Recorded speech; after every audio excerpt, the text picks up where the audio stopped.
When it comes to trying to grow your business, at some point, you're not going to be able to do everything yourself.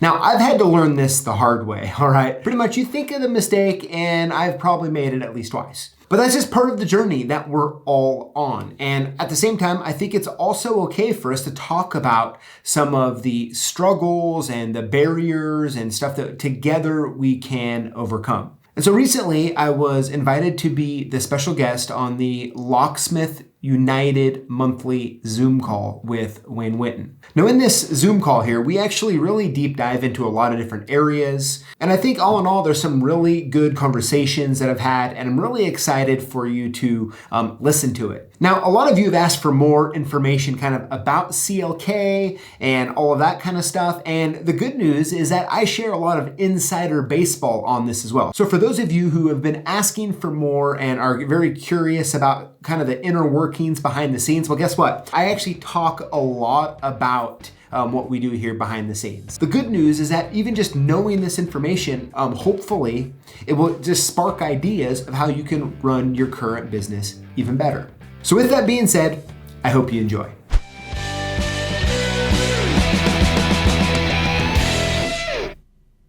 So we want to go ahead and discuss the topic of employees. This is going to be something, if your business is going to expand, then you're going to want to have to address this issue, and you're going to want to have a good plan for that. So a good plan for that is knowing a lot of the things that you're going to encounter and come across. And I was having a really great conversation with PJ from Lockboss. So I don't know if you guys recognize PJ from Lockboss. That's awesome. He's got a really awesome YouTube channel, a really awesome social media following going on, and we've got a lot of people here. And if you're going to grow, you're going to need employees. I mean, that's just all there is to it. So with that, I really take the initiative of employees. I don't like that term anymore. I really don't. I like the term teammates. And the term teammates is a whole lot friendlier. And it says, it seems to me like we're trying to accomplish a goal here. And if we're trying to accomplish a goal, I want a strong team behind me to help accomplish that goal, or a strong team with me. Okay. I have pretty much eradicated the word employee from my vocabulary. And that's the reason why. I mean, if you put yourself in the position and you are looking for a job, or you're looking for a situation for employment, do you want to be, if you apply to two different facilities and one of them says, hey, we want highly skilled, highly motivated teammates to help our company accomplish set mission goals, do you want to be a part of that, where you're going to be recognized, you're going to be rewarded for high performance, and you're going to be part of a team? Or do you want to be another employee that just, is out there, and an employee's just an employee? Will tell you what to do, you go do it, and that's the job.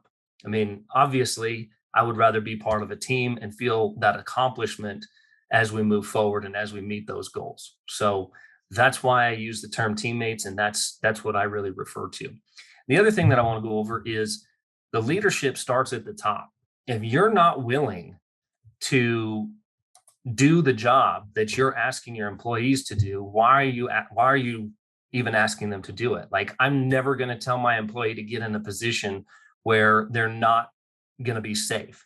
I'm never going to ask an employee to do something that I'm not personally willing to do, or at least show them how to do properly and show them my expectations at least once. Yes, I'm hiring them to do that job repetitively, but there's no reason that I can't do it the first time to, get them started and get things going, and as far as what expectations are. So a boss is somebody who's going to just direct orders and,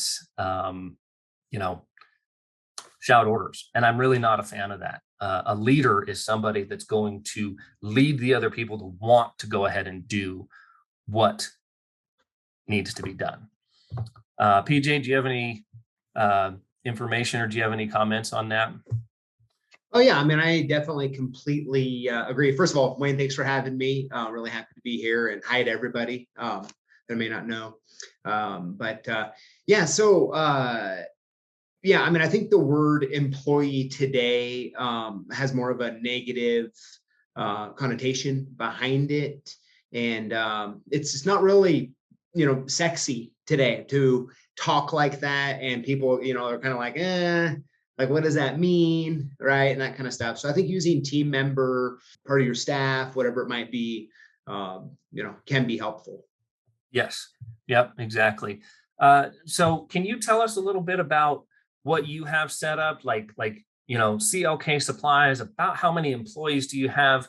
How many people, how many worker bees do you have out in the shop, and how many, key members do you have, like management staff, things like that? Yeah. So I have a total of 3 businesses. The one that all of you would know me through or by would be CLK Supplies, right? We sell lock and key supplies. And between the 3, I have a little over 20 staff members. The majority of them work here in our office. The remaining are remote. Okay. On top of that, we have about an extra 5 that are part-time.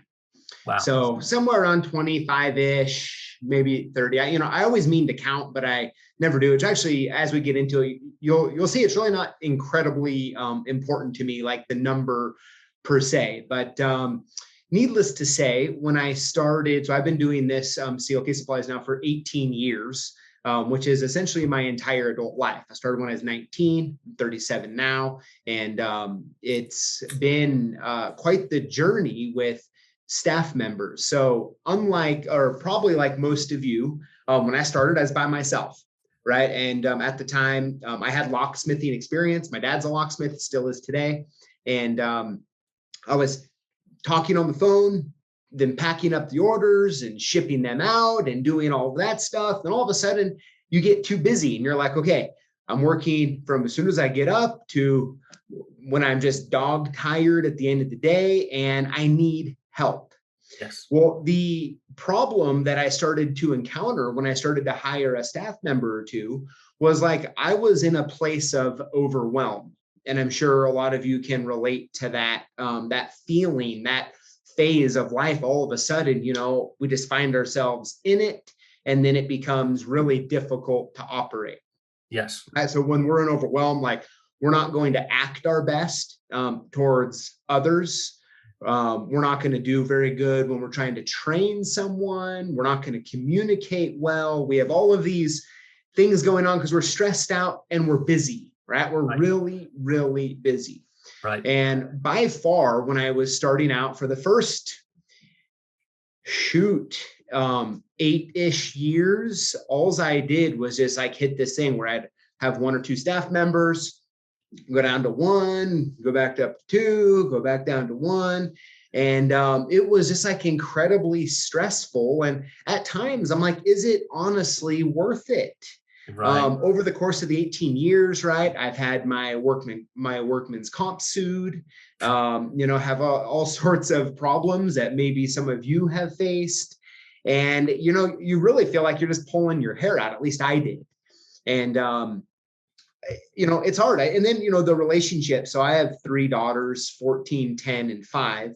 And for my 2 oldest, my 14 and my 10-year-old, my wife was still in the hospital right after giving birth. And I had to go get orders out.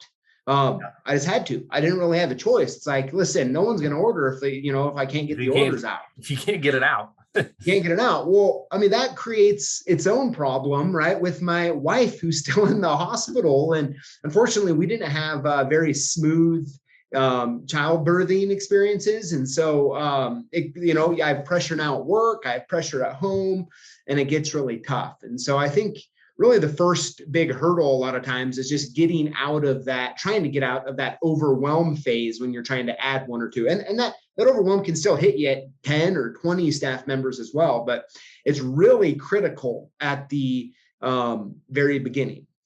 I 100% agree with that. And I think, we kind of chatted about this a little bit before, the time to start hiring, and tell me if you agree with this, the time to start hiring is before you hit the overwhelm mode, because then you're desperate. You're like, I just need somebody to take a small percentage of this load off of my shoulders because I can no longer do it. I physically can't. I mean, you and I are both really high energy, we'll do what it takes. We'll put in the late nights, highly motivated people that'll do all that stuff.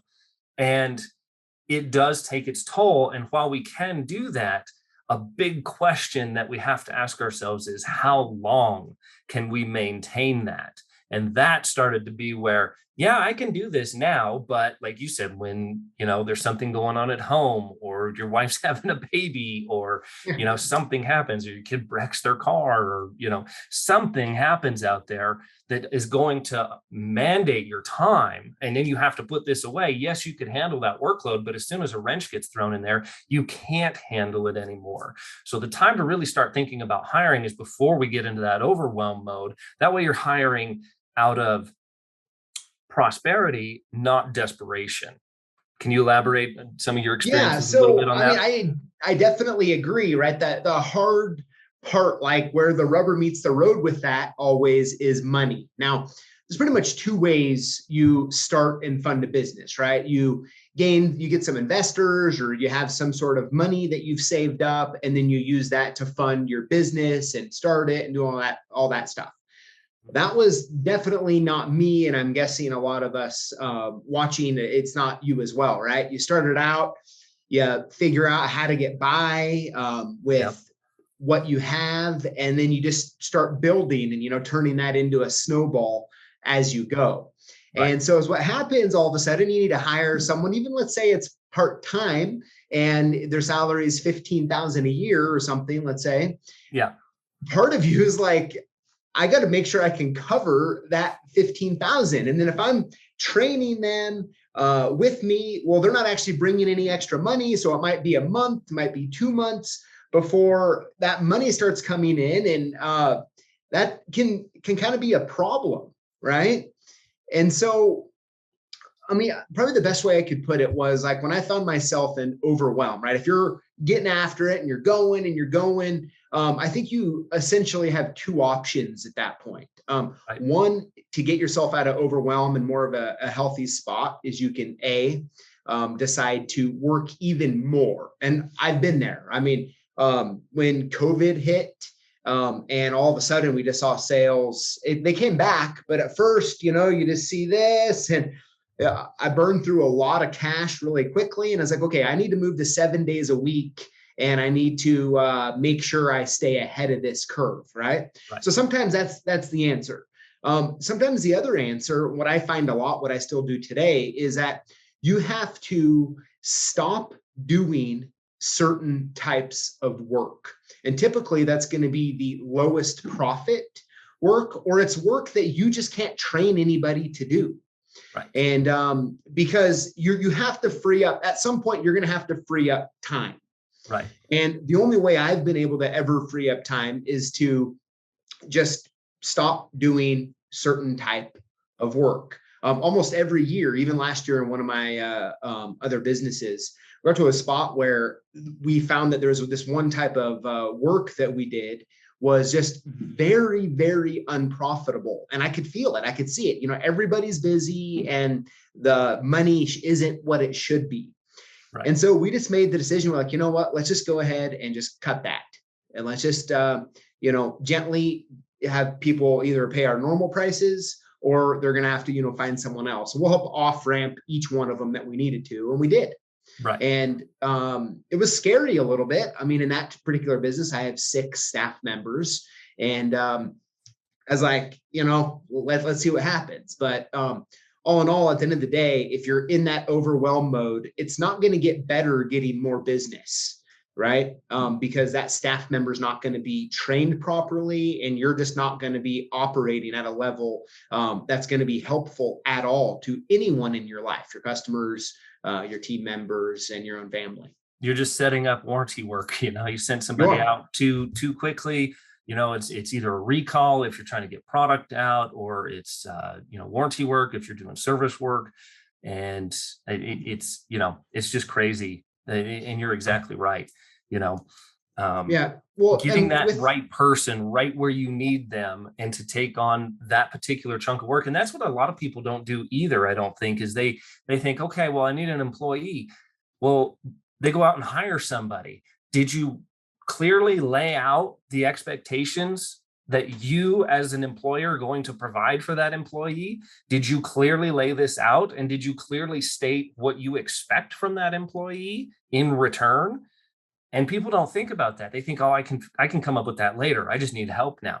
No, you're setting yourself up for failure if you're not going to go ahead and do that. Steve, your hand is up. Go ahead, sir. Yeah, I'm just also wondering, I mean, when we run business at Locksmith Publishing back when we were in Chicago, we had, 45 employees and stuff. But with you folks, most of you are running smaller businesses. I know we had opportunities to go through and you vet people before you bring them in, number one. So do you have the opportunity, PJ, to vet people you're bringing in? And number two, one of the issues we have and still have, with the publishing company we're presently is, do you take the gamble on bringing somebody in, is going to be a short timer just because you need the help? Somebody who's either looking to get short time experience so they can move on. Vet, to me, those are two big issues, especially for small businesses, vetting people to make sure they're worth the investment of your time. And number two, do you invest in somebody you have a gut feeling is going to be a short timer and move on after you put in all this time and effort? Those are some great, excellent points. Go ahead, PJ. You do talk about yours, and I'll let you know what I've come up with in mind. Steve, great questions. So I think the biggest challenge we're up against is the average person keeps employment at a job, depending on their demographic, their age, 2.8 to 4.1 years. And so the way I try to look at things is I just want to beat the odds if I can. I want to beat the stats.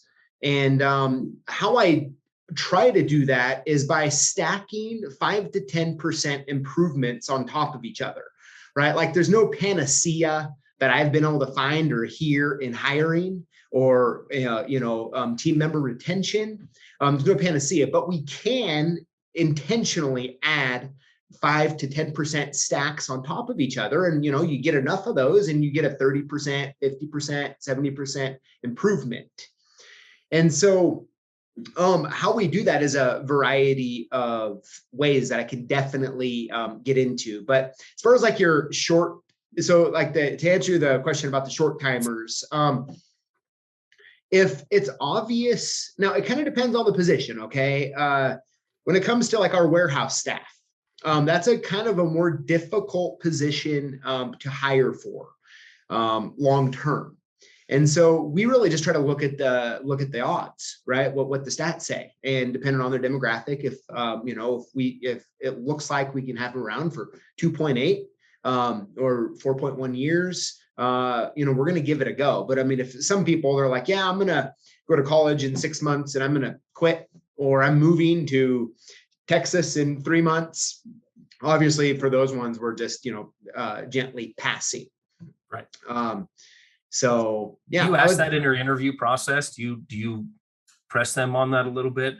Where do you see yourself? Do you give them a scale? Like, where do you see yourself in 2 to 5 years? Is that something? Yes. Yeah. Yep. Yeah. So we have a list of interview questions that we'll ask for sure. But we try to reverse engineer the process, which is a lot of times our hardest problem is how do we attract people to even apply? Right. And I think one of the biggest, one of the things we don't talk about enough is trying to get the type of person that we want to work for us to actually apply. Right.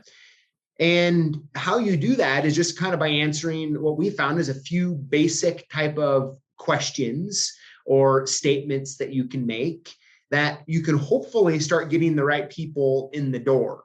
One of those is like talking about, everyone wants to talk about benefits, right? Like, oh, what benefits do you offer? And I think, of course, like if you can, like we offer health insurance, 401k, paid days off, all of that other stuff, but it's hard to start there per se. And so the big question is like, what benefits can you actually offer that are unique and might want people to get that job just for you, or, to come work for you? And I'll give you a couple examples of what we use that you might find helpful. Okay. So the first one is we do paid lunch breaks. So when someone's here for 8 hours, but they're only working for 7.5 hours, there's 30 minutes. They get to leave here. They can go to the lunchroom. They can do whatever they want, but they get that half hour is going to be paid, right? Which equals up to about another 2 weeks of paid vacation. Right. Right. So we also will do stuff with real flexible schedules. So our kind of philosophy, my philosophy is really like, if hey, we all have stuff that comes up all the time, maybe opportunities to do something fun, maybe unfortunate opportunities to, go do something with the family that you wish you didn't have to do, like maybe a funeral or something. And maybe that doesn't fit in with the paid days off and all of that other stuff. Well, we try to look at it as if you can get the work done, or B, we can get someone to cover that work. Well, you can have that time off, right? We're not going to hold it against you, because all of us need some flexibility in our lives because, well, life's just not a straight path, right? Life works like this. It's ups and downs for right? sure. And so people, I have some staff members that have said, like, the paid lunch and the flexibility when their child is sick and they need to stay home, and knowing that they're not going to get a hard time for that, Yep. Is a major, major perk. Yeah. Right. And so depending on what your circumstances are and what you're able to potentially offer, being able to kind of think outside the box a little bit and come up with ideas and strategies of little perks that you can offer that really people value. Wow. Okay, that's good. Now, you mentioned getting people in the door. We had some PowerPoint presentation things put up, but that's apparently not going to work right now. But two of the ideas that I had, and that actually I'll give credit to Chad Lingefeld, came up with the putting a application sticker or putting an application button on your website. He said is just a game changer. He said you would not believe how many people actually go to websites to look and see if they're hiring. And being a locksmith, this is just a crazy, unique little trade that, there's a lot of hobbyists that want to try and make that leap from hobbyist into professional, and they're looking for places that are hiring, and they're not necessarily looking on Indeed. They're looking at local locksmith shops. So they're either going to do a search and check out a web page or a Google listing, or they're just going to come right in the shop. And maybe having my idea would be to have like a QR code or something they could scan that says apply here, and then it takes them right to an application page. That's going to get some more people rolling in the door, and then that's going to get you. It's almost preemptive. Steps to say, all right, well, now I have a database, a pool to go ahead and dip from, and I'm not in an emergency overload mode going on Indeed, slapping up ads everywhere to try and get somebody to take this position. Look, we lost somebody. We need to replace that position. Here's my pool. Are you guys still interested? And they had enough initiative to come to you in the first place through those channels. And I find that's a huge, huge asset. Absolutely. Yeah. I think, so my dad, he owns and operates he has 3 stores. I think he has about 15-ish locksmiths who work for him.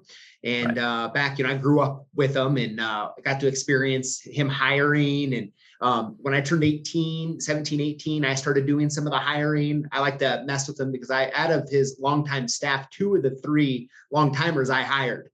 Right. And so I like to give him a hard time for that. But you stole his employees. Yeah. But I think one of the biggest things any of us can do is when you're in business is from time to time, when you least expect it, someone's going to show interest. Maybe it's on a job and they're interested. Maybe they call and say they're looking for a job. It's really making sure that you collect that information. Say, oh, we're not hiring right now. Sorry, come back later. Don't say that. Like, hey, go and drop us off your application. We'd love to take a look at it. And if something comes up in the future, I'll definitely let you know. And I think by doing that, I think it's one of the biggest lost opportunities to keep those around. Is to do that.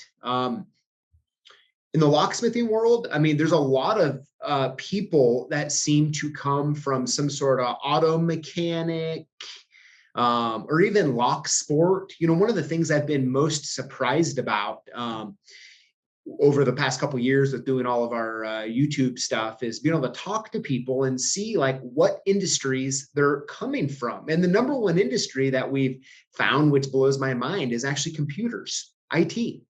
Right. The amount of people that have went from IT to locksmithing, I mean, I wouldn't believe it to this day if I didn't actually get it from, myself.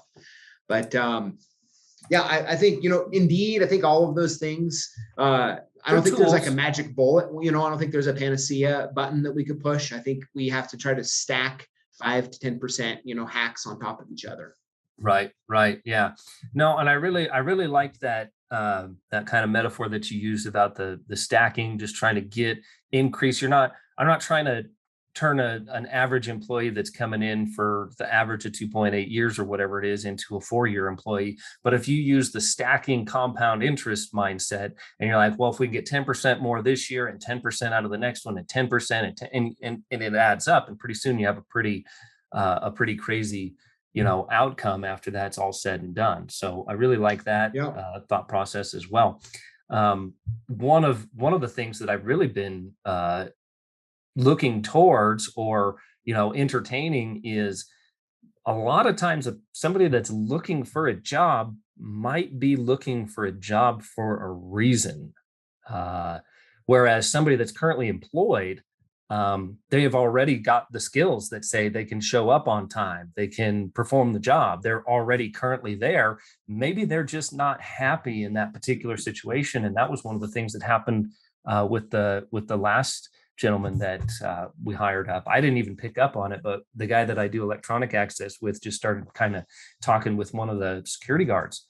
And Josh is actually in this meeting here, so he gets to kind of hear the backstory and everything on it. But John's talking to him back and forth, and he just kind of picked up. He's like, "Man, I think this guy's a really, really good employee, and has some potential here." And he was talking about times that he was getting up and all these things, and he's turned out to be great. He'd actually just went through training and he's just been turned loose, and he's out there running calls right now. But that was one of those examples where maybe you should be looking in more than just application centers. Maybe you look for people that you encounter throughout the day to see how that's going on. We got a question down here. Let's see what the chat box says. Be a team member. Let's see. Do you normally interview potential team members, employees online or in person? I mean, I do both. I mean, that's another great thing to kind of dive into. And I'm kind of curious to hear how you do it, PJ. I'll usually get a candidate, and then I will have my office manager, Hannah, interview them first. And this is like a pre-screening. So it does two things. It frees up more of my time if she says no, then it's an automatic no. I don't want anybody on my team after myself. Hannah's pretty much number 2. You got to be able to work with her and get along with her. And we all have to be on that same page. And so if she says no right away, that already clears a bunch of people out and it sifts it down to the gold. And then she also has a completely different perspective of what to look for in quality assets than I do. And then so after she does the interview and they pass with flying colors there, and I mean flying colors, then I'll go ahead and do a phone interview as well. And then usually day one is going to be like a working interview. And what I'll do is I'll give them a lock and I'll show them how to rekey it. I'll be like, look, here's the truck, here's the job, here's rekeying a simple lock. And then I'll hand it to them. Can you do this? And if they can do it right away, hey, we've got potential here. If they can't, it doesn't mean that they're a bad employee or not mechanically sound or anything like that. It just means that I just showed you how to do something and you can't pick it up that quickly. You're going to struggle. I'm doing you a favor by telling you you're going to struggle in this business, and it's probably not going to be in your best interest. It's not going to be in either of our best interest. Mm-hmm. Yeah. I mean, I think, so I haven't actually so my managers will do the hiring based on the department that they're in. And they'll typically I'll know when they're very serious about a candidate, because they will bring them to me if I'm there and introduce me if possible. Mm-hmm. But at this point in the game, we have everything documented, exactly what we expect out of them. And my management team knows that their job is they're accountable for the performance of their department. And right. So because they're accountable to that, I allow them to choose the staff members that get to be on their team. Right. And so they'll do the hiring and they have full reign without my permission. Right. So they can hire who they want. They can also let go who they want. And they'll definitely talk to me about, someone they're going to let go before they do. Sure. But yeah, that's kind of how we do it. But there's a couple interesting points if I could bring up that I think is very, very beneficial. So talking about those 5 to 10% hacks that you kind of stack on each other and get somewhere. Right. There's a few of them that I think that are so powerful that I highly suggest adapting these to fit your own business and how you function. You don't have to do exactly the way we do. You can do it, but I do this in 3 different businesses and it works exactly the same way. And it is absolutely great, the outcome. And that is, one is setting up a incentive program. So, and little quick backstory on this. So I have a friend who has 23 Domino's pizza locations, about 300 staff members, and they're almost all part-time. I was, we were sitting down for a pizza at one of his restaurants. And I was like, man, if you don't mind me asking, how in the world do you keep people showing up here and doing their jobs when, I don't really know anyone who wants to sign up to work at Domino's. Right. Mm-hmm. And he said, oh, very simple. And he points to this thing on the wall and he says, we have this incentive program. I was like, oh man, you got to tell me more. And so he explained it to me. I ended up over the course of a few months adopting it to our own my own businesses. And it's been absolutely phenomenal. And it's really simple too. So we have it set up to where in our example, okay, so we all know if you were to take your last year's revenue, divide it by 12, you know what your revenue, average revenue each month was last year. Right. Is what I do is I set it up at a 10% and a 20% growth. Okay. That's about, in a perfect world, we want to grow about 20%, not much more. It gets sloppy from my perspective after that point. Right. And so we have that set up on those 2 numbers. Now, if we hit that 10%, or over that 10% or over that 20%, all of a sudden we kick out percentages, and maybe it's 6%. So let's say you do 100,000 a year, a month in revenue, and the incentive program would be 3% if you did over that 100 or 110,000 for that 10% growth, and then for the 20% growth, let's say it was 6%. And so that kitty now has $3,000 or $6,000 in. At that point, you pretty much just set it up for contribution margin, so to speak. Right. Essentially, whatever that person does or whatever type of stuff that person is accountable for, well, you incentivize that good behavior. For example, maybe you have someone that is, they're great, but they show up to jobs late all the time. And, you're getting calls with customers being like, hey, it's 10:04. Why isn't your guy here? And it's well, he left with plenty of time. Would he take the long route or, what happened? Well, you can just set up a matrix for, listen, if you're late if you're on time 90% or more, you get 10%. If you're 95% or more on time, you get X amount percent. Right. And then you just stack up as many as it goes, and then you change them based on what's going on. So I'll give you an example for us. Okay. I'll give you a couple examples. So shipping error rates are obviously a big deal. Like, not only do they irritate customers when you get the order and it's wrong, but it's also very costly to a company to ship the wrong stuff, have to quickly reship the new stuff out, get the stuff back. All the profit's gone by the time you deal with that. It's all gone. It's a loss, right? It's it is. And so, like, we want to avoid that at all cost if possible. And so we sent up a tier, right? And so it's like 0% a month, 0.4% a month, whatever that percentage is. Yeah. And then you incentivize people to do it. Okay. Yes. Well, what happened is we did that. We got it down really low. We did a great job with that. But then all of a sudden I noticed that our overtime hours are crazy, right? We're talking like 30, 40 hours every pay period of overtime being paid because they're making sure that, like, they hit this other one, right? And so guess what? I create a new window, and now we have a overtime box based on how many hours total per the department does. And then it's scaled on that incentive program. So it's a living and breathing document. They know it's based on that peak performance.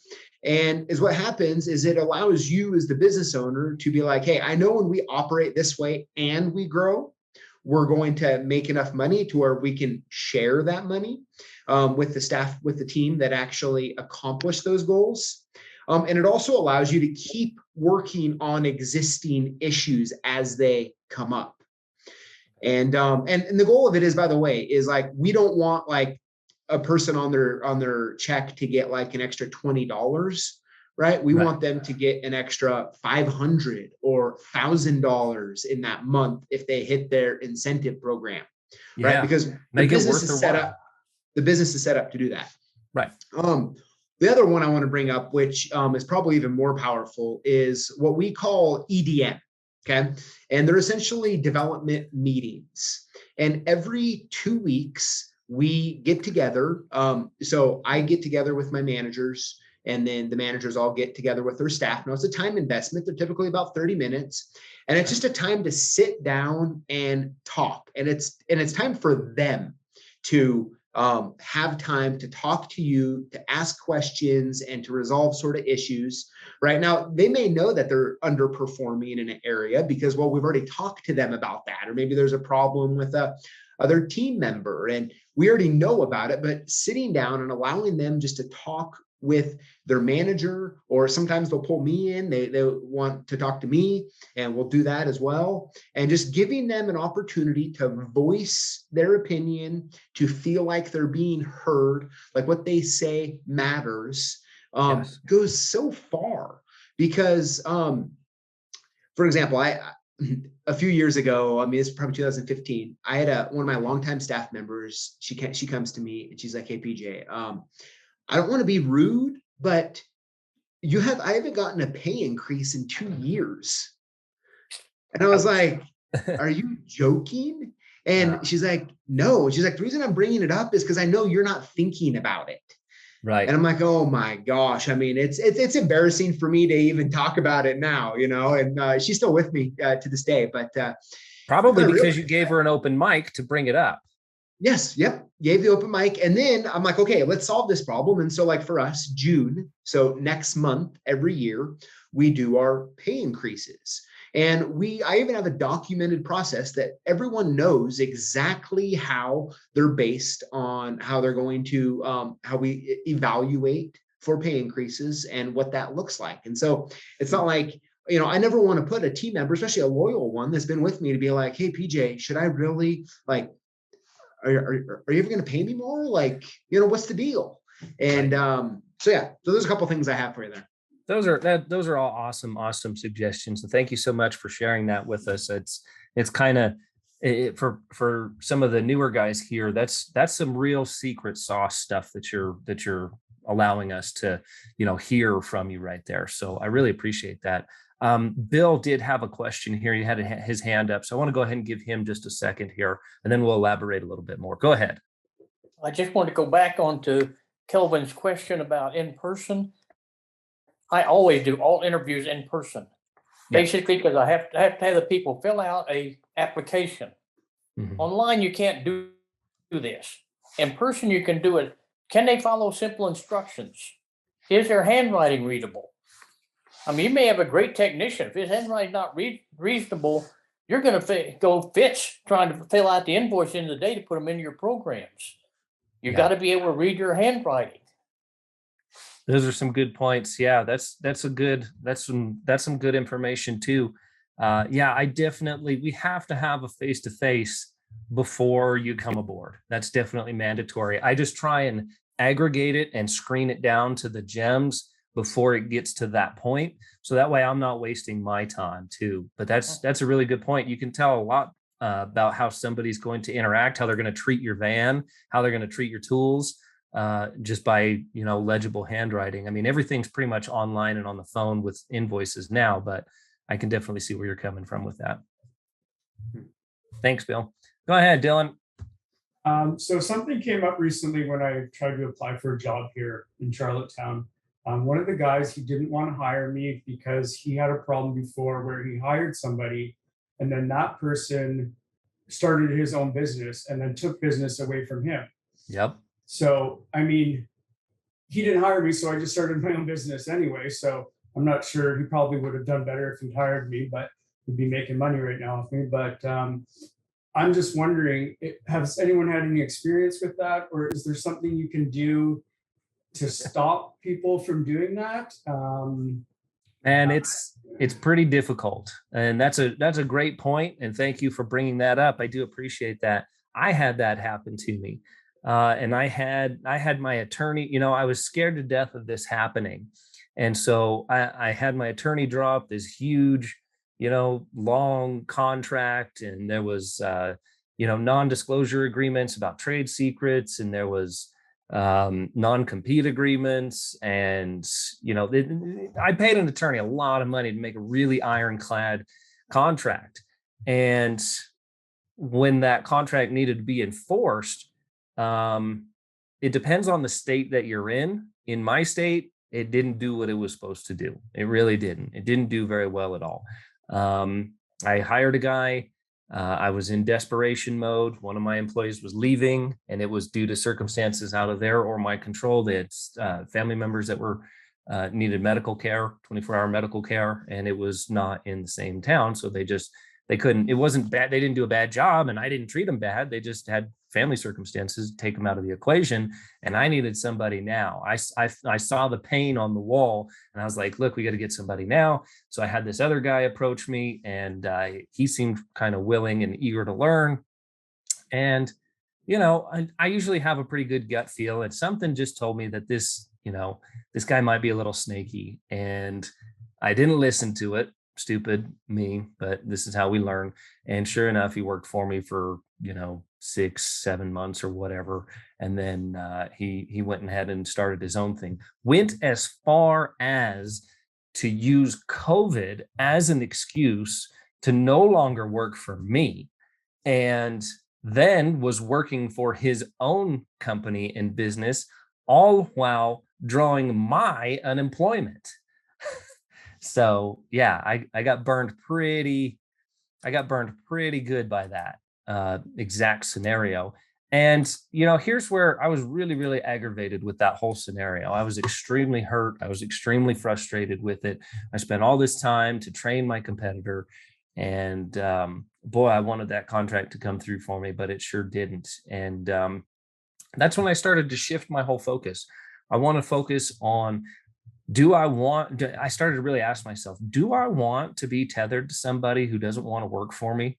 Do I want to be tethered to somebody who's not going to be giving me 100%, who wants to go do their own thing?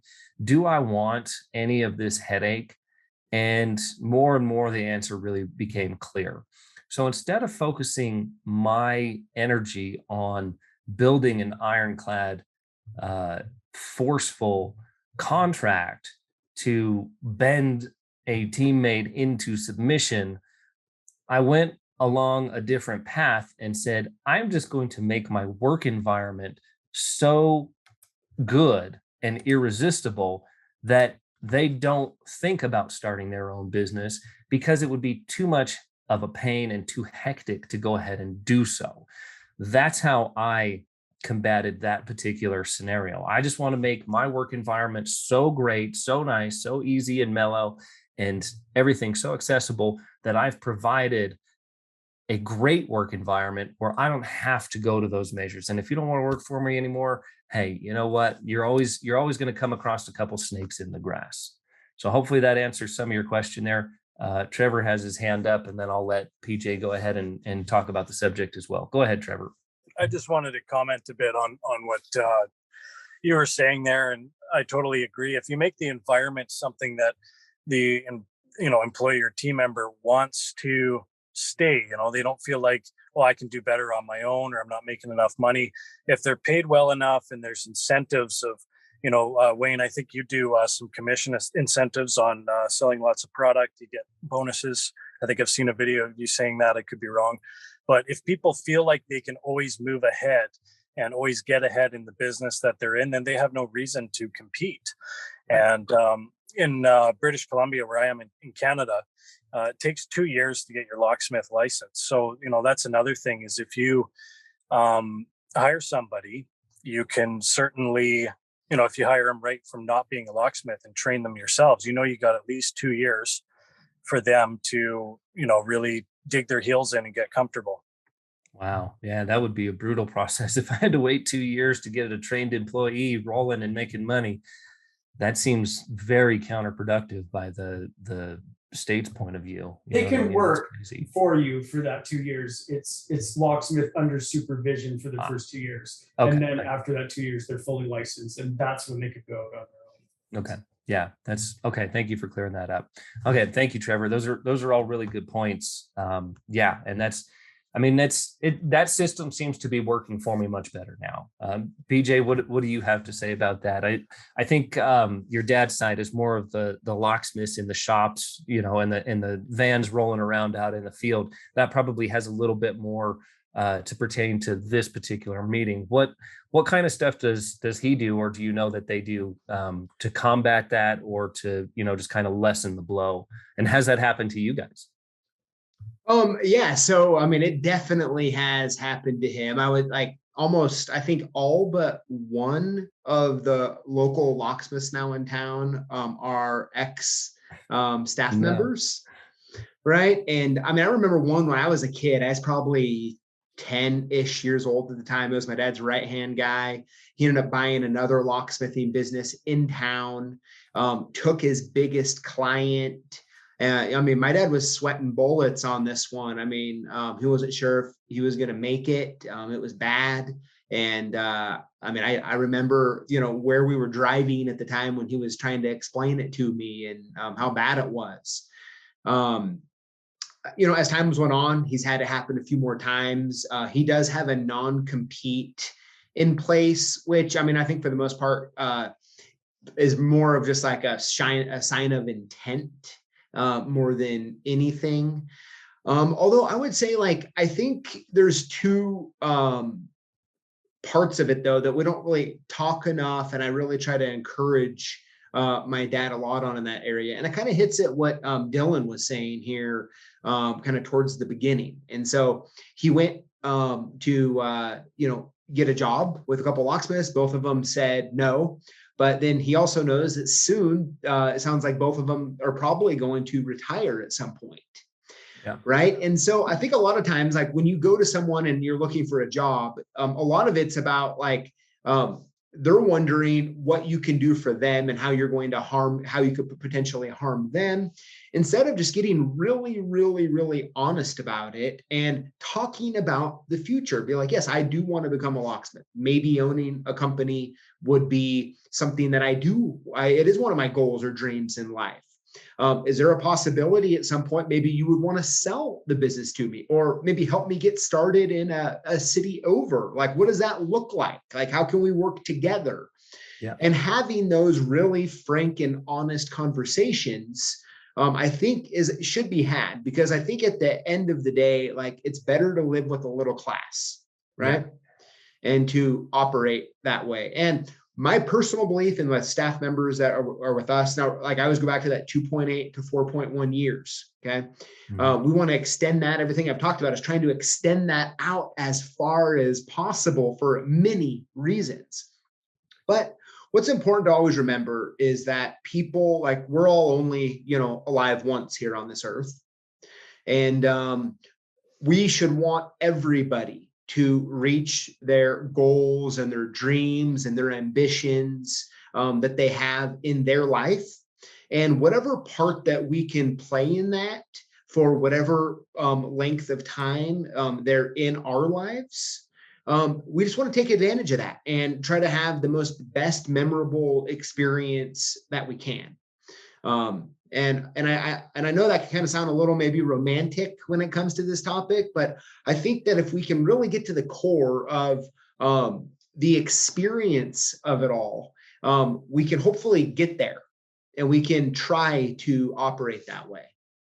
I agree with that 1,000%. And that's all on the same topic of employees. I tell my people, if you have a problem, and it's a big problem, I have that same problem. If you have a problem, I have a problem. So allow me to help fix that if you want me to. If you want help, that problem's always, you know what I mean? The door is always open. You can always bring that problem. And I try and, see things ahead of time. Like I can tell, hey, if somebody calls and they need a couple days off, they got a family emergency, they gotta fly out of state, they got to go back to wherever it is, or they got to go do something, I'll just preemptively, I'll just say, hey, call up the accountant, hey, cut them an extra check, cut them their payroll right now, put some cash in their pocket right now. They're going through something. They don't ask for anything, but I just go ahead and do that as a step ahead. I want to help you get your goals.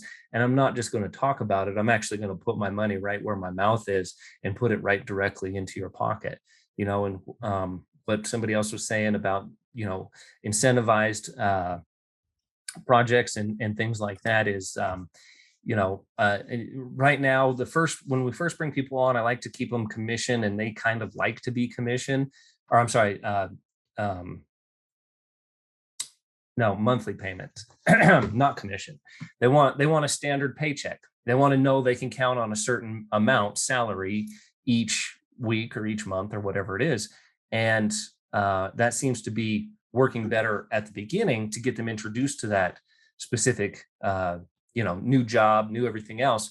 That's going to make them feel comfortable with that. Now, as far as the after hours calls, that I do split up. We'll do like a 60-40 split on that, with the 40% going to them. And that incentivizes them. Hey, maybe I do want to pick up that phone. Maybe I do want to go run that call for $150 or $200 if it's going to put some serious cash on my paycheck. Now all of a sudden it's worth it, instead of me just expecting it, them hating it and planting those seeds of resentment right in there. That's some of the main things that we've gone over. And yeah, if somebody came to me and they're like, hey, we've been working for you for 5-10 years or whatever it is, and it's my long-term goal to get my shop going and do something like that, I would definitely entertain like a franchising option, a new location, or maybe make them like a training manager or something like that, or give them that room to grow. If you're going to grow and you're not going to outgrow me, but you want to grow as fast as we can grow, I'm happy to grow with you. I would rather do that and support it rather than not, and then make another competitor again. You're cutting your own throat when you do that, especially if they came to you with that first. Mm-hmm. Yeah, Wayne, something I think we should probably talk about for a minute, for fun a little bit, is when, if any of you out there, you have and I've experienced this so much growing up, and that is when you are looking at, like, let's say your outfit, you're hiring another person, you're going to get them a van, you're going to put them in there, and you're going to have them start, doing jobs. Yep. Tendency a lot of times, because, expansion costs a lot, right? The vehicle, the equipment. I've seen so many times, and we've helped set up so many different locksmithing operations.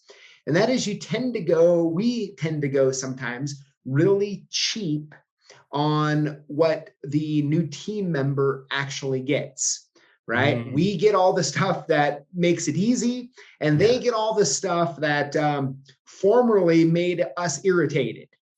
And, it's one of those things that like you're new, you're trying to learn, and you have like the worst equipment to do it for, and, no AC in the van, and you're on a job together, and you're in there all happy, and they're sitting in theirs all miserable.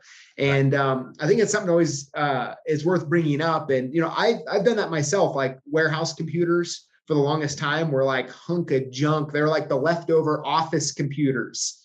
Yeah. Right? You click and like you sit there and you wait and it finally works, and you're like, oh my gosh, we got to do something about this. And so I think one of the keys to having a good, healthy relationship is making sure you're equipping them to win. You're getting them the same tools that you were using.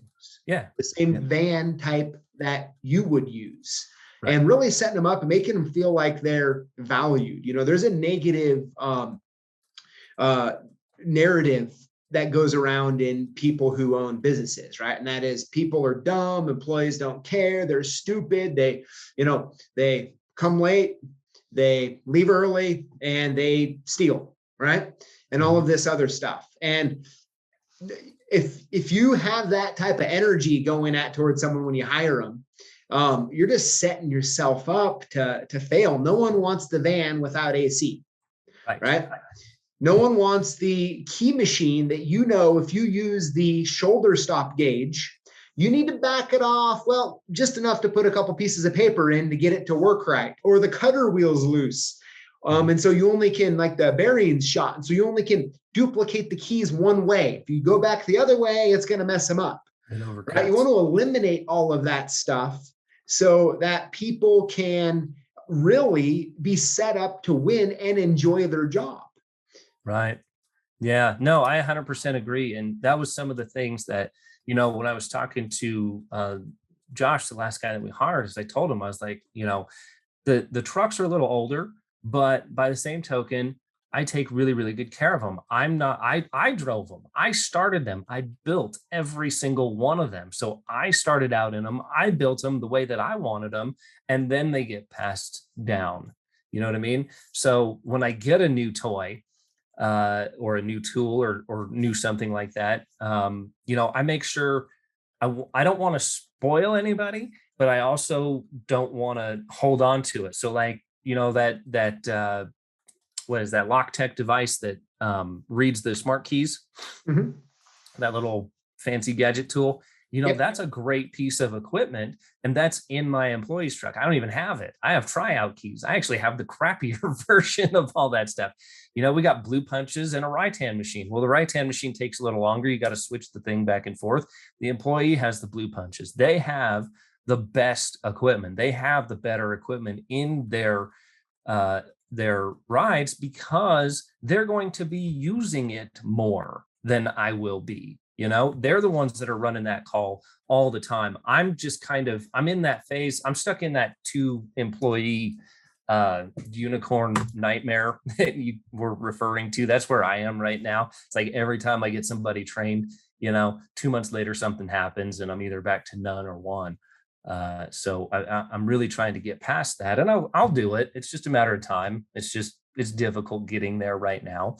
But a lot of the things that I told them was, hey, you tell me that there's a problem with the truck, it goes straight to the shop and it goes and gets fixed. I'm back to, if I wouldn't run it, if I wouldn't trust it to be safe, or if I wouldn't ride around without AC, for a couple of days, I'm not going to make you do that either. I'm going to go ahead and get that fixed. The truck needs tires and it's snow season, go get new snow tires on it. That is just mandatory on all my vehicles.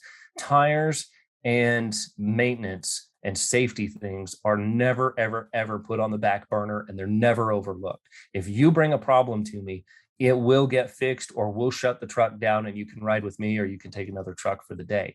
I'm just not going to put my employees in that kind of situation. And they know that it costs a ludicrous amount of money. I just spent $2,000 getting a seal put on a fuel tank, and another reading unit so that the fuel gauge would actually read properly, because it was going empty at about a quarter of a tank. We take it there, we get it fixed. And those are all the little things that really start to show, hey, this guy actually puts his money where his mouth is. He's not all talk. When we have a problem, we bring it up, it gets fixed immediately, not in a few weeks when it's convenient. Even if the bank account is a little low, it's a whole lot more important for me to make sure that my employees are comfortable and that they're doing the right things and that they get those toys. But I also do go back and I show them how to do it the hard way. You know what I mean? Okay, cool. Here's this new smart key decoder. This thing is awesome. It's going to make your life easy, or leashy tools. So I'd have my employee do it the hard way. All right, well, we got a lockout and we got to make a key to this lock. So now we're going to go out and I'm going to make them pick the lock the hard way. And then we'll take the lock apart, decode it, make a key for it, and do this half an hour long process and put everything back together. And now there's a chance that one thing didn't get tightened properly, and now we've got a callback for it and all these other things that can happen. And we show them that long way, and then we say, hey, here's this leashy tool. Check this thing out. You saw how that was a giant pain in the butt?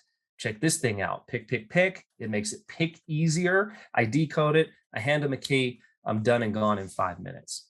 Then it shows them, look, here's the old school way how to do it, the training way. So you know how to do it, and it's in your back pocket when you need that, because if your leashy tool breaks or something, you've got that knowledge and know-how to do it. You're not reliant on the leashy tool, but here's how it shows that it's very, very time saving, and it eases your frustration, and it's going to make you a more productive employee as well. Bill's got his hand up. Go ahead, Bill. I would just say, every time I hire somebody in, I always show them every way that I know of that I can do a job. Yep. I'm taking a mortar cylinder apart with no key. There are 5 different ways you can do it. Yep. Okay, one way may be easier for me, one way may be easier for them, but they know every way there is to do it just in case they run into a problem. Right. Yep. Yeah. And they need to be well-rounded, So good. PJ, do you have anything to put on top of that? But I 100% agree with you. Don't just keep all the new toys for yourself, especially if you're in my position where you're kind of an owner operator, where I may use that tool once a month, but my employee could be using that tool, once a week. Why not give them the tool that's going to make their job easier and do it that way? I know how to do it the hard way. I can do it the hard way. It's not that big a deal. And I'm just kind of taking the overflow anyways. Absolutely. Yeah. I mean, I think it just really boils down to try to ask yourself the question, if you worked for you, how happy would you be with what you have been provided? Right. And just allow yourself to be honest with yourself about that. Right. And, try to get yourself to set up your new team member or your existing team members to win. So together, everybody can. That's exactly right. Go ahead, Bill. You got your hand up there. I just want to say what you're commenting on earlier a minute ago. I had a state place a person with me about 6 months ago, a young man, supposed to teach him locksmithing. I was trying to teach him how to take a mortar cylinder apart the different ways. Why should I do that? I can shim it faster than I do anything. I said, some of them you can't shim. Oh, yeah, I can shim anything. So I handed him an M-Hart cylinder and said, shim it. About 9 shims later, he said, what the hell's wrong with that thing? Yeah. I said, absolutely nothing. You just don't understand the cylinder. Right. You're never going to shim an M-Hart cylinder. Yeah. The tolerances are just so tight, and that, or, it might be something different. The interlocking pins. You got interlocking pins in that thing. You cannot shim it. Yep. You can't pick it. You can't bump it. Right. You got to take it apart from the top or yep. So yeah, definitely. And I do try and do that and make sure that, I always teach the hard way first. Here's the hard way how to do it, so that you know how to do that. So you don't get spoiled on the easy way. And then you appreciate the easy way that we came up with, and I do that on even some of the custom stuff that we came up with. Like I've got installing continuous hinges down to one person in 30 minutes. Before it could be a 2-man job. You need to drop the door. You got to have, you got to have enough power to be able to do that. One of my employees was female and all of 90 pounds at the most. She can't pick that door up and drop it down. I showed her how to install those hinges without ever dropping the door, and she can install them in 20, 30 minutes, It just, you got to see all the different angles and see all the different ways to do it. Know how to do it the hard way, appreciate the easy way, and do the easy way when you can, but know that you've got that rock solid foundation that you can draw back on to, if you need to, on those hard circumstances. So those are all really, really good points. We're coming up on about an hour. Do you have anything else that you'd really like to kind of finish off with there, PJ? Oh yeah, I mean, I think at the end of the day, we can kind of boil it down to remember this, at least for myself. People are going to apply to work for you for money, right? But money isn't going to be what is going to keep anybody in any position. It's really the experience and the journey they get while being a part of your team.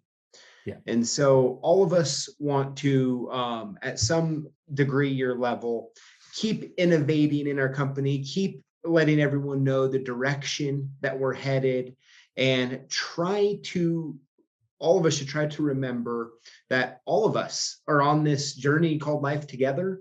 And we need to be able to give extra grace at times, and also just realize that life isn't simple. Yep.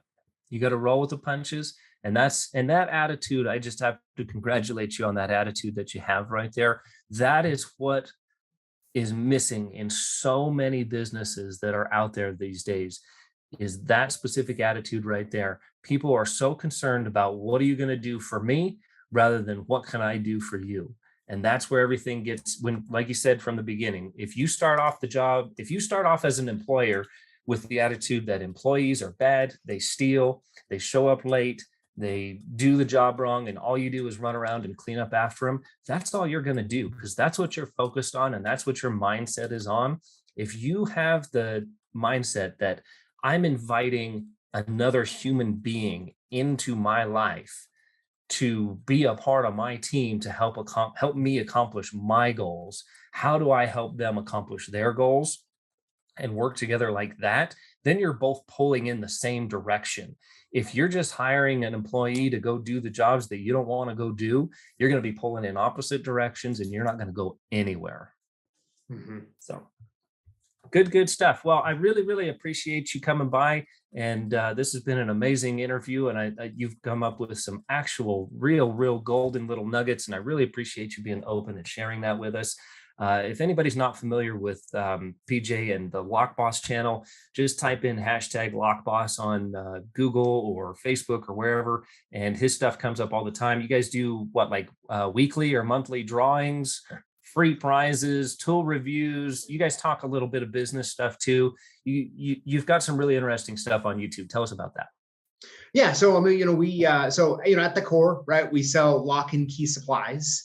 But as what I really want to do is kind of mix it up a couple of years ago, and taking my background in locksmithing. I have my dad on our channel quite often, and we're really out there just trying to promote good skills, have a little bit of fun, and also just kind of explore the world of locksmithing and everything that kind of goes with it. So I have quite a few different guests on.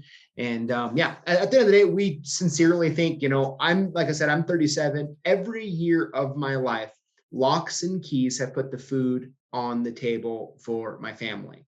And I just have so much respect for the industry as a whole and anyone who works with locks and keys. And so our really channel is there to help kind of have fun, educate. And then, of course, what we do every Tuesday at 4 p.m. Pacific Standard Time is we do a giveaway where we choose 5 people each week and hook them up with all sorts of prizes. So if you guys don't have that in your calendar, put it in your calendars. It's really cool what they do. It really, really is. It's fun. It's light, and it's all about the trade. And like you said, it's about the people. And it's about acknowledging the people that are supporting him and his channel and his social media pages and his business as well. So you can tell the sincerity, in everything that he says. And it's just an honor to have you here. Let's go wrap it up with a couple questions. Bill, do you have any more? I just had one thing. You're talking about finding employees. I have found several good employees by going to the high school work study program. You can hire them for half a day. I usually get them when they're a junior. I've got them a half a day for the school year, full time during the summer, back to half day during the next one. By that time, a year and a half later, I know whether they're going to work out or not. Yep.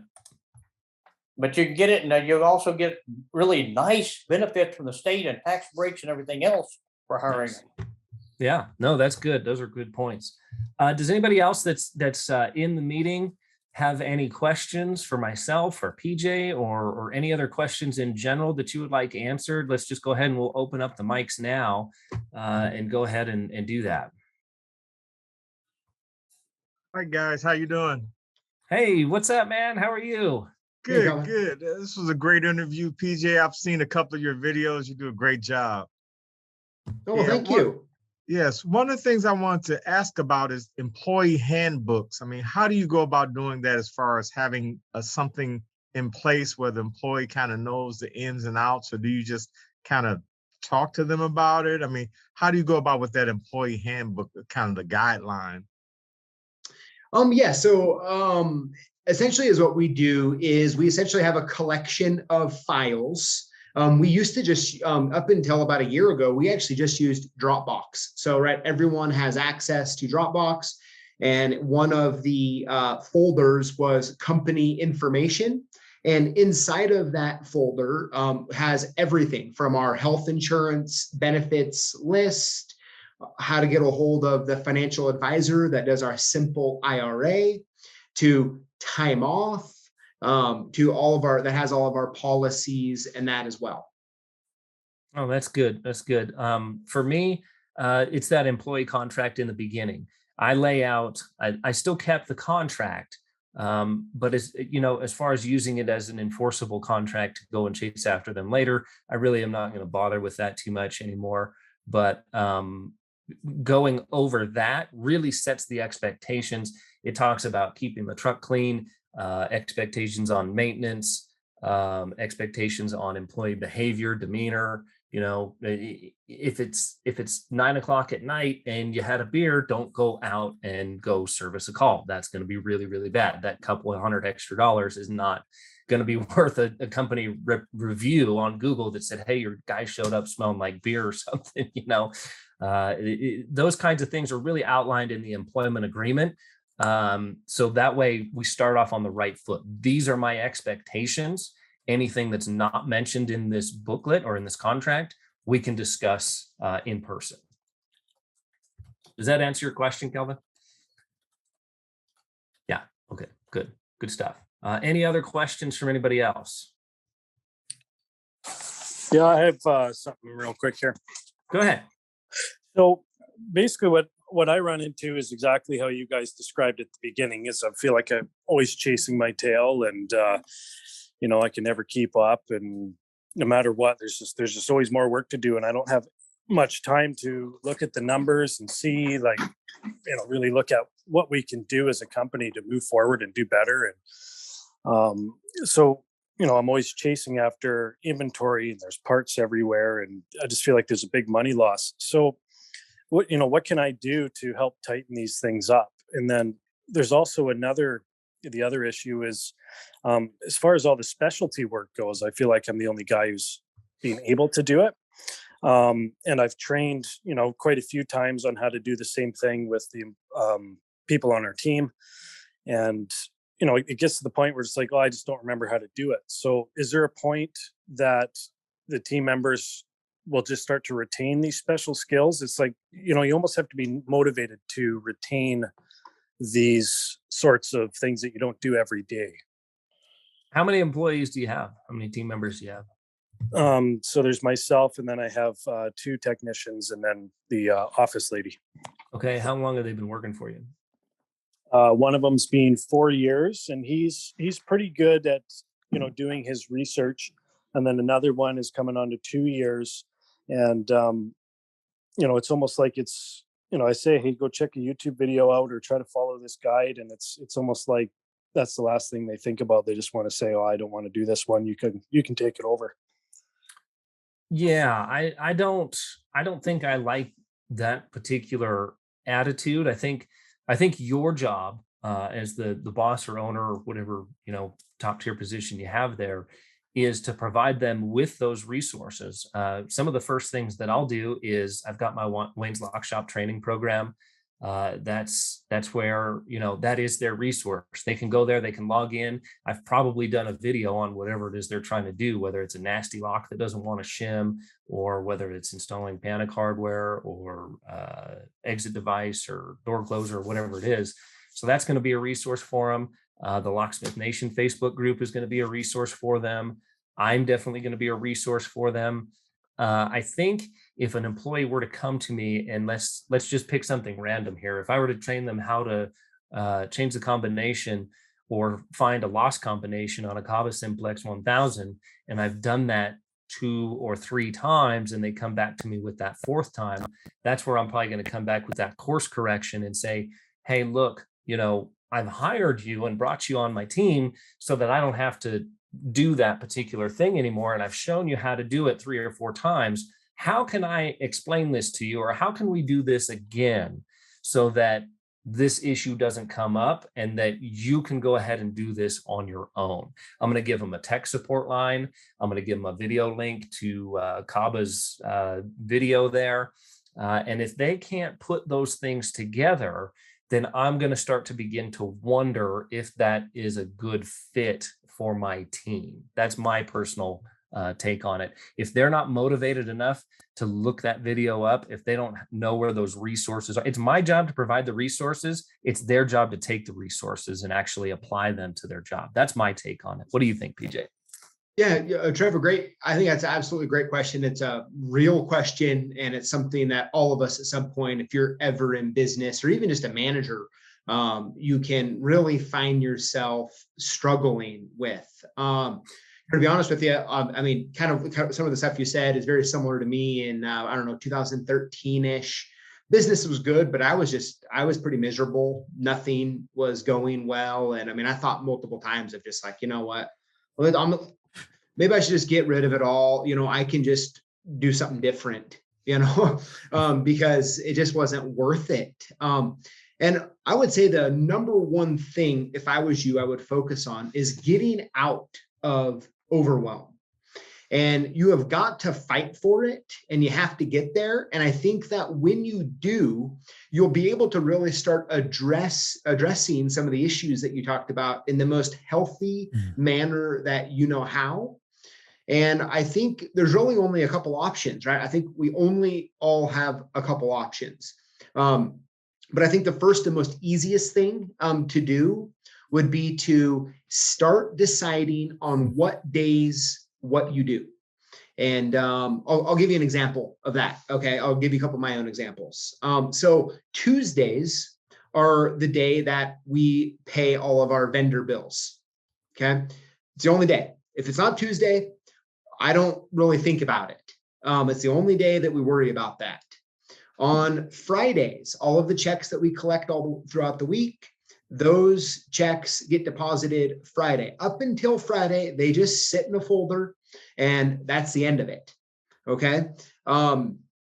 And I can go on and on and on and on. And by setting up different days, different times, we just all of us here, it's required by me, all of my managers in their calendars have certain days, certain times, they do certain things. And outside of that, you don't think about it, you worry about something else. Because all of a sudden, if you're running to now, depending on, I mean, if they're, if we get some $100,000 check or something, that might be going to the bank a little sooner. I mean, don't get me wrong here, right? But come on. But, outside of that, right, like we want to just deal with the thing that we need to deal with on the day and the time we do. And all of a sudden, when you go from writing deposit slips and driving to the bank every day, all of a sudden you're just eating up a ton of time that you could be doing something else, right? And so that's probably the first best advice I could give you that I've done. And then secondly, you're really going to have to think hard and long about probably some customers that you have or some services that you offer that you either need to raise your prices on or consider maybe subcontracting it out or even just not doing that service anymore. Because I'm telling you, it is not worth it to keep living in that overwhelm. I mean, over time, as a guy who I told you with my two of my three kids, my wife's in the hospital, I'm gone, I'm out working, doing things. And it's just, you don't want to compound that forever. And sometimes having a little less money short term, but you have peace, you have a little bit of sanity, in at least in my book, is absolutely worth it. Yeah, that's great. That's great. Great advice. So I mean, if I were in your position right now, what I would do is I would have a company meeting. And if you don't currently have company meetings, start doing them. Start doing them either at the bare minimum, quarterly, right? Get out there and set a day and time. They should be done monthly, and just say, here's some of the things. Let them know. Be honest with them from your point of view. Here's some of the things that are really bothering me or affecting my business when I have to show you guys the same thing over and over and over again. And then ask them, is there a way where I could teach this to you? Or is there something that we could do to where it would help stick with you a little bit longer so that we don't have to keep going over this? And you're not putting them down, because it sounds like when you say, I can't, if I keep telling you to do the same thing, you're stupid, right? That you don't want to go there. You don't want to touch on that at all. You just want to say, reflect that problem back on you. You're the leader. Why are they not doing it the way you tell them to do it or the way you showed them to do it? Take the responsibility as the leader of the team and adjust how you actually portray that information. And then if you make that adjustment and portray the information the way that they have requested you do so, and they still don't get it, now the problem's not on you, the problem's on the employee, and you're going to have to address that from there. Does that make sense, Trevor? Yeah, no, that makes perfect sense. So one common one is recomming a safe, right? We'll get a call, somebody wants to change their combo. And, it's always like, oh, how do I do that again? And it's, so I'll explain it. And they're like, well, can you come with me? And sometimes I'm like, yeah, I guess. And what I usually end up doing is I'll go and just say, okay, you do it and I'll watch. Right. And just make sure. And, they usually get it. But I think it's, just the lack of confidence in some areas that we don't do a lot of calls at. We service pretty much anything lock in our area because we're the only locksmith. So we do, safes, vehicles, everything. Right. And so the knowledge retention I can see can be a little hard. And then the other one that kind of bugs me a bit is the people who come in with locks that don't have keys. Just typical, something you can buy for 30 or 40 bucks, or, a coded lock and they want a key for it, and, filing cabinet or whatever. And sometimes they eat up a lot of time trying to figure out how to make a key for it.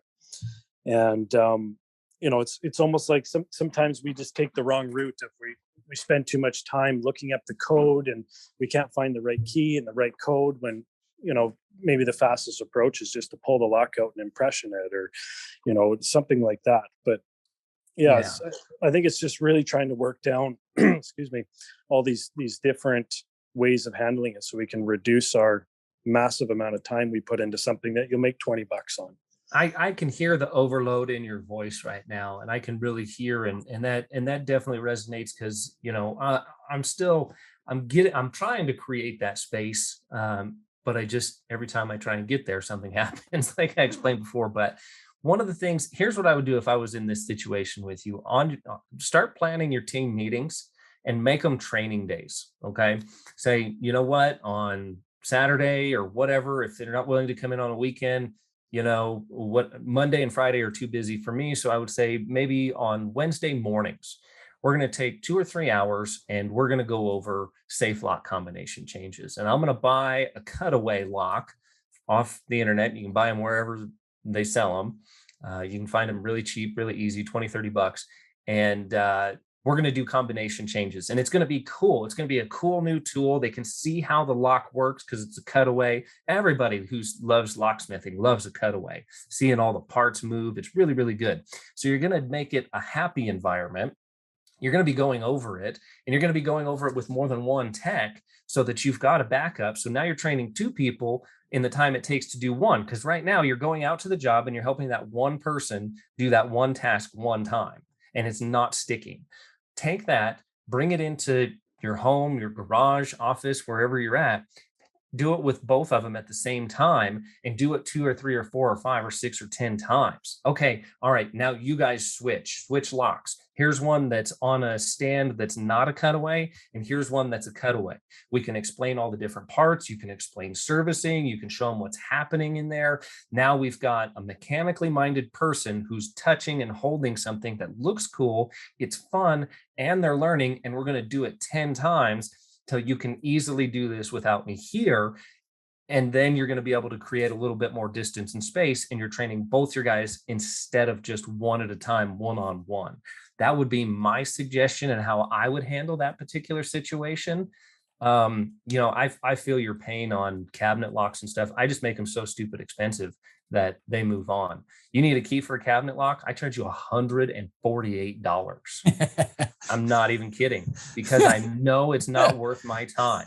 And if it is worth that, then okay, I'll come out, I'll impression that thing for $148. Heck yeah, I will.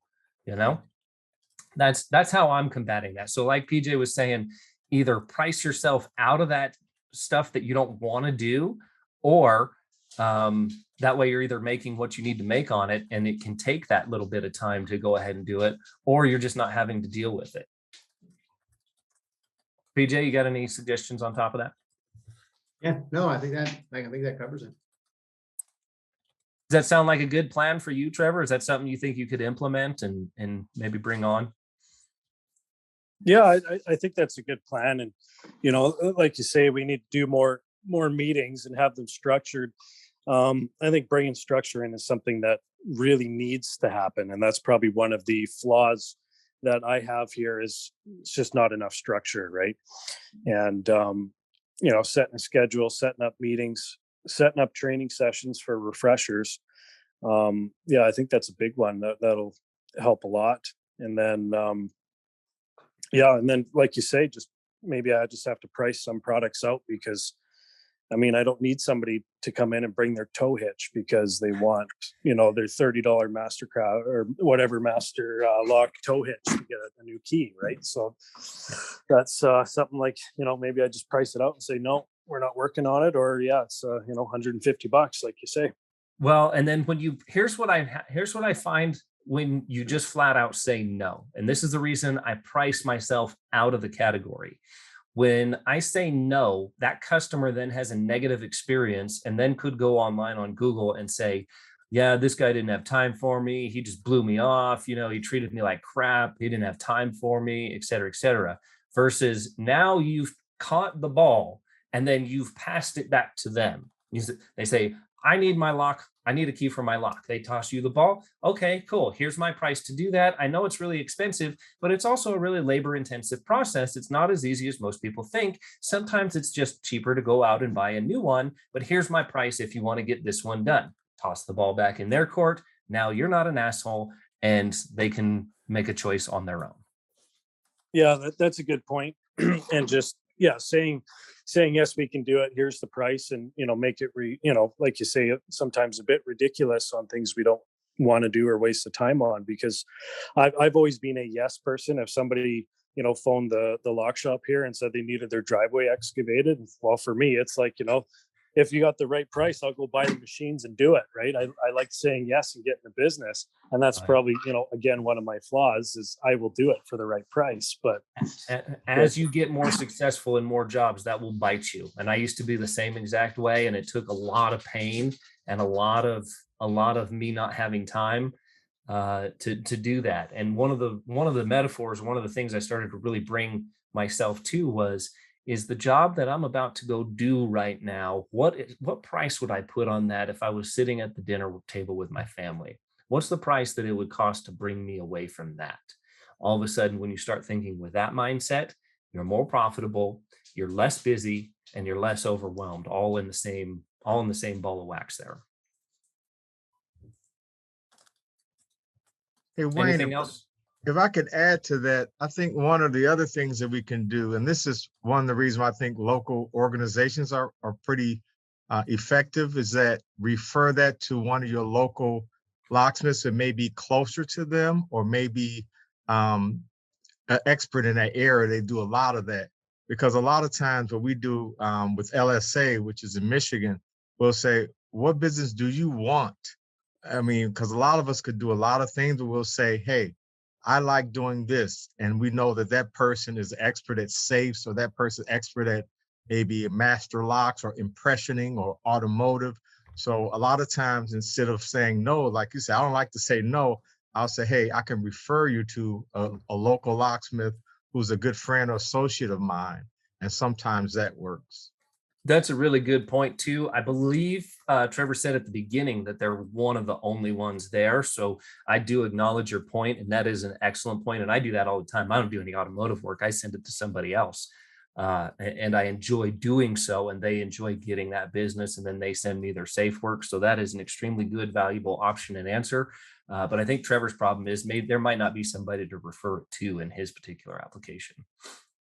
Yeah, that is a great option. But for me, I bought the last locksmith in town. All the other guys aged out, and so it's a great opportunity for me to grow. But also, I can't flog off the work I don't want. I got to make sure that I keep the Google reviews at the 5-star rate, and so I try to do my best to service everybody. So there's one of the challenges. Trevor, do yourself a favor. Do you listen to books on Audible, or do you read books? I'm a listener. Okay, go to Audible and go download a book called Man Up by Bedros Keuilian. That book is an awesome guide to both taking the responsibility and the leadership capabilities that you need to have and the skills that you're going to need as you grow. That book totally revolutionized where I allocate my time, start really focusing on, it goes as far and as deep as your morning routine, how you treat your body, how you do, if you exercise in the morning, what you eat, like all of these things are going to contribute to how you're going to treat your employees, how your employees are going to perceive you. And that all equates to leadership and management. And it is really, really transforming. So I highly suggest you do it. The book's called Man Up by Bedros Keuilian. It's an amazing, amazing book, and you'll get a ton of information out of it as far as leadership goes. And a lot of the stuff that I've been saying tonight has come directly right out of that book. Excellent. Okay, I wrote that down. Thank you. Awesome. Cool. Any other questions, comments, concerns? Go ahead, sir. Yeah, I've got a quick comment. Something I noticed is when I was an employee, I enjoyed locksmithing. It was good work, but I went in, I did my work, I came home, and that's kind of where it ended. As soon as I got into the mentality of doing my own business, my interest in locksmithing went up like 10,000%. I was spending all my extra time learning, watching videos, studying. So I don't know if there's some way you can get your employee to kind of get in that mindset, and maybe like PJ was saying with incentives. Yeah. But as soon as I knew that I was, representing the customer and had to be there and deliver, and wasn't just kind of relying like on my employer to fill in those gaps and do the things I couldn't do. Like I was taking on so much responsibility, I had to learn, and my interest just grew exponentially. So I don't know if there's some way you can dovetail that with your employees, but it's just something I noticed in myself. And maybe there's some way to use that with incentives for employees to get them to be that interested. I don't know if anyone can add to that, but just something I noticed that was interesting in myself. I mean, I think PJ's got the right answer with that, with just, hey, here's, if the team doesn't know the goal, then you're just going to have scattered people everywhere. If everybody's pulling in that same direction, I'm sure, PJ does this and I do it too. Hey, I want to have $1 million a year. I want to have a $10 million year. I want to have $100,000 year, whatever your goals are. And you then take those goals and you bring them to your employees and say, look, here's my goal. Okay, here's our goal. And if you help me get to this goal here, here's what you're going to get out of that. You're going to get a little taste of it. You're going to get a little bonus out. You're going to get, an extra paid vacation or an extra week's vacation or whatever it is, or that 10% or however it is. Just make sure that everybody's pulling in that same direction and going towards that same goal. And it's not all financial. Like PJ said, it's not all financial. Anybody can get a job that pays money anywhere, paper with dead presidents on it, for crying out loud. You can go and get a job anywhere. What are you doing that makes you get up in the morning? How do you take that fire that you have and instill that on your employees? Now, when I bet if I told Josh, hey, I'm going to send you to Denver or to Vegas or whatever to go get some training, he'd probably be super stoked about it and be excited to go learn something new so that he can apply that to his trade so that he can earn that more money and come back to me and say, hey, I did this without you teaching me. I think that pride really, really resonates with people. And if you can capitalize and leverage that pride aspect and make it financially beneficial, that's the golden ticket. Yeah, I think pride is the key word there, because as soon as I was doing my own business, pride played a huge factor. So yeah, and that goes for everybody else here. Pick that book up. It's really, really good. And, that book's going to lead to another and another. I just quit listening to the radio a long time ago. And now all I listen to is, business books and motivation and employee books and all this fun stuff. It's really, really fascinating to me. And it's really kind of created a fire in me again. But again, it comes from the top down. If you're not the most active, motivated person in your group, then everybody else is going to be right underneath where you're at. So I have to constantly raise my bar back up so that we can obtain those new goals. So good stuff. And then anybody else looking for training stuff, Trevor or Dylan, it might work for you guys too. Fill out an application to wayneslockshop.com. See if some of the stuff in there could be used by your employees. So example, Trevor, if you go there and you find that entertaining or find that information useful, you could use that with your employees. If you buy an account with me, then your employees have access to that too. And you could actually, sit down on that training day and throw a video up. Hey, we're going to watch how to install an exit device. We're going to watch how to install a door closer in 10 minutes or less. We're going to learn how to install a continuous hinge in 20 minutes. This is a $650 job when the hinge cost me $150. This is a $500 an hour job. Let's learn how to do it in 20 minutes. Boom. And then now you're creating that excitement, that motivation. Hey, this month, whoever has the fastest continuous hinge installation from start to finish gets an extra $100 on their paycheck.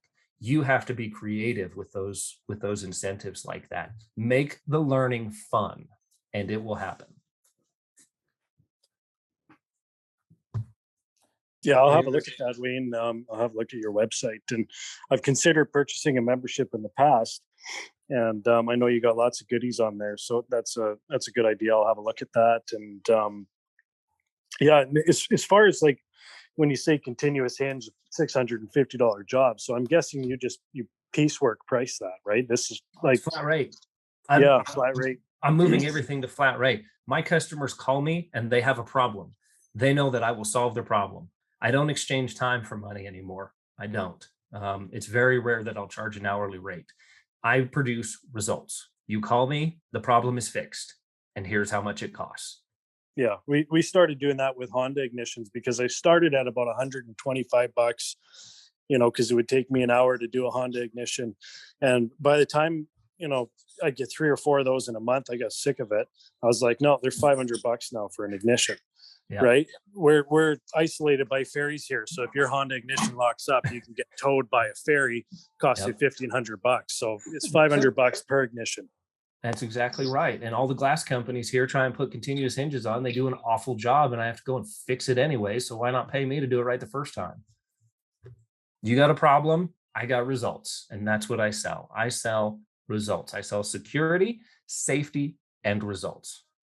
And that has been that's been an epic mind shift as opposed to that hourly service call and hourly mentality. And I guess that really helps the team as well, because, once you have those prices down, there's less pricing codes in the system where you have to add all these different bits and pieces onto the bill. Yep. It's easier for them to find. It's easier for the person doing the booking to give a quote. Yep. Just all around, I think it's a bit easier. Than saying, well, it's this much an hour and it's going to be roughly this much. We don't quite know. And yeah, I think that would be easier on everybody. Think of it like this way. This is how I came to this conclusion, and we're coming up on 2 hours, so we'll just have to wrap it up here pretty shortly. PJ's been very, very kind with his time here. But I looked at it like this. If your van or your truck is broke and you take it to one mechanic and they say, well, we think we can do this and we think we can do that, and it might be the alternator and it might be a belt or it might be a fuse or it might be this. We're going to go ahead and run some diagnostics on it, and we'll see what we can do, but it might be this list of 7 or 8 or 9 things. Okay. And they want, call it $200 to do that. And then you take it to another company and they say, yep, we'll have you fixed up. We'll have you on the road in about an hour. It's $300. Which one are you going to go with? Yeah, $300 because I want to get this done. My point exactly. Structure your business the same way.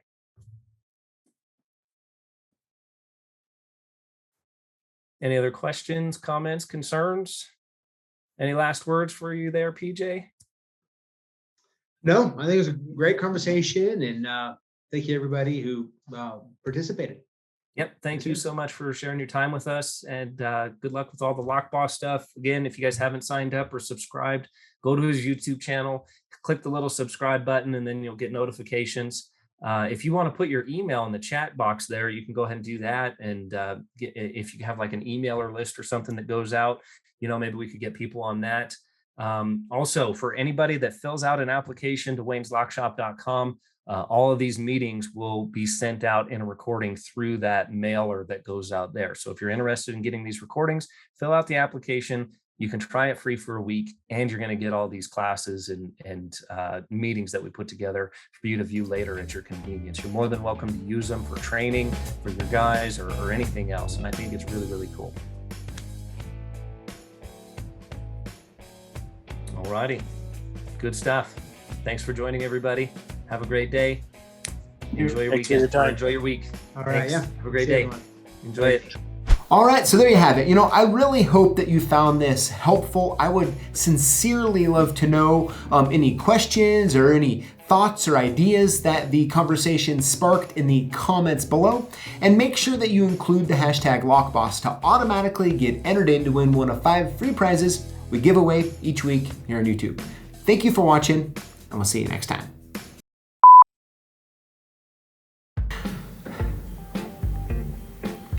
When it comes to trying to grow our businesses, when it comes to